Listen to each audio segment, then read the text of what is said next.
SSP Sanghar captain Saddam Hussain की हिदायतुनि ते ज़िले के मुख़्तलिफ़ थाननि ते मंशियात फ़रोशनि ऐं ॾोहारनि ख़िलाफ़ कार्रवायूं कंदे 18 जवाबदारनि खे गिरफ़्तार करे वॾी मिक़दार में चर्स, गुटको, देसी शराब हथ कयो वियो।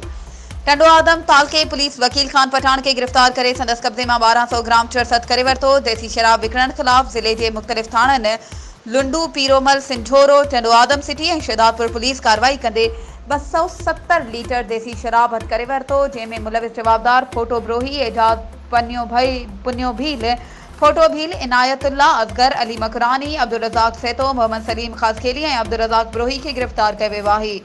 जॾहिं त पाबंदी पयल गुटके जे विकिरे ख़िलाफ़ बेरानी, खाही, शहदादपुर, मंगली ऐं शाहपुर जाकर पुलिस मुख़्तलिफ़ कार्रवायूं करे 2540 गुटखा पुड़ियूं हथ करे वरितियूं। जवाबदारनि में अवेस मरी, मीरल मरी, ज़ुल्फ़कार अली नोड़े, दानियाल अबड़ो, अब्दुल रज़ाक उनड़ ऐं रब नवाज़ के गिरफ़्तार कयो वियो आहे। गिरफ़्तार जवाबदारनि ख़िलाफ़ लाॻापियल थाननि ते लाॻापियल कलमनि तहत केस दाख़िल कया विया आहिनि। वधीक ख़बरुनि ऐं अपडेट्स जे लाइ असांजे चैनल खे सब्सक्राइब कयो ऐं हा, बेल आइकन खे प्रेस करणु न विसारिजो त जीअं असांजी हर नई अचण वारी वीडियो तव्हां ताईं पहुची